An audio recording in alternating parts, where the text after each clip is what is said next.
donc diretta scenario e no a lui che l'altro non si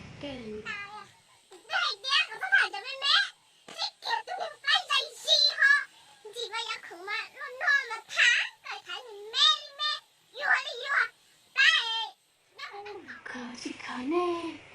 วิธีขาทอดเท่าไรฮะวิธีขาอุลิจะรู้ได้ฮะแต่จะสปอยล์รู้เลย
nhưng mà người chơi nhiều nữa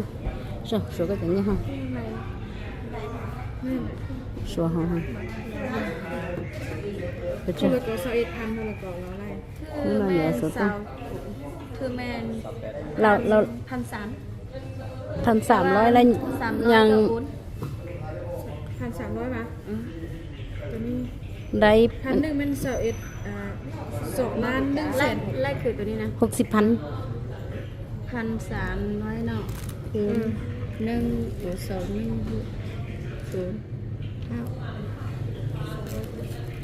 ก็ไม่เขียนผิดนะ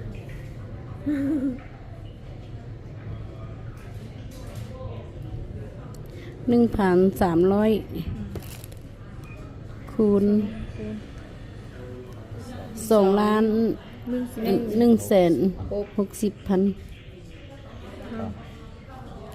28 ล้าน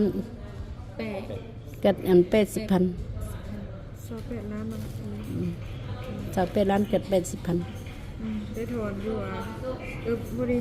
28 ล้านนี่ วัน 28 ล้านทวน แล้วยุ้ยไล่เงินเท่าไหร่เท่าไหร่กี่นะ บ่เขาโทรหาไม้แล้วนะ มาไหนมา อืม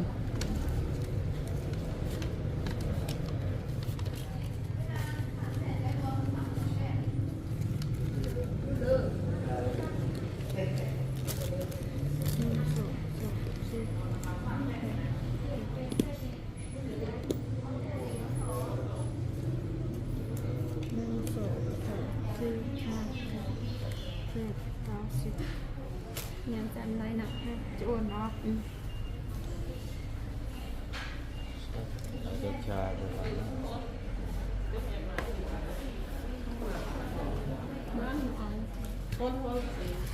เออ แล้วอันนั่นบอกจ่ายดอลลาร์ตี ได้ดูละ เขียนจะได้เลยบอกพิมพ์ได้บัญชีจ่ายเท่าไหร่1,300 1,300300แล้วโอนเอา ประมาณดอลลาร์โอนมานี่เรียกว่าพิมพ์ที่นี่ก็ได้นี่ดอลลาร์มาที่การค้านี่ดอลลาร์สุดท้าย จะน่าจะอยู่ไรเนอะอยู่ไรรู้จักเนาะนะเกี่ยมันนั่งกับเปล่าอุตา หม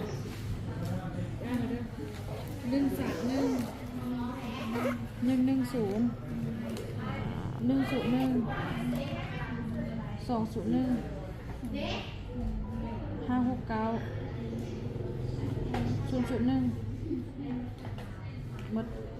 ไปซื้อทำไม ตรงนี้ นี่ต่อไปแม่แล้วมึง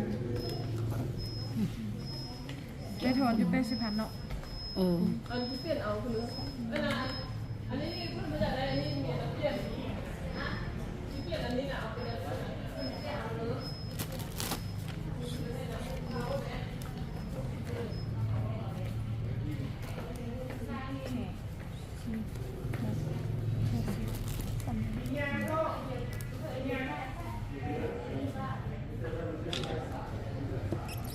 เราจะไปสอบเทียบเมื่อมาด้วยเขียนดูเนาะคือว่าแม่นจะดีป่ะเอาไป ถึงจะตา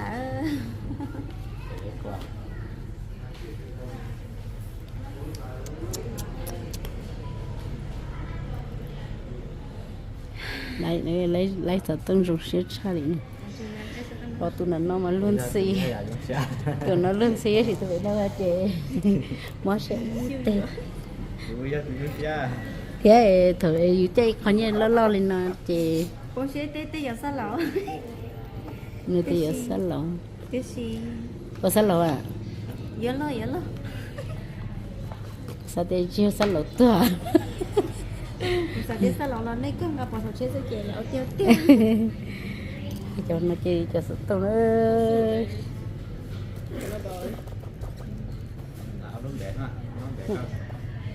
tí xíu lúc này nó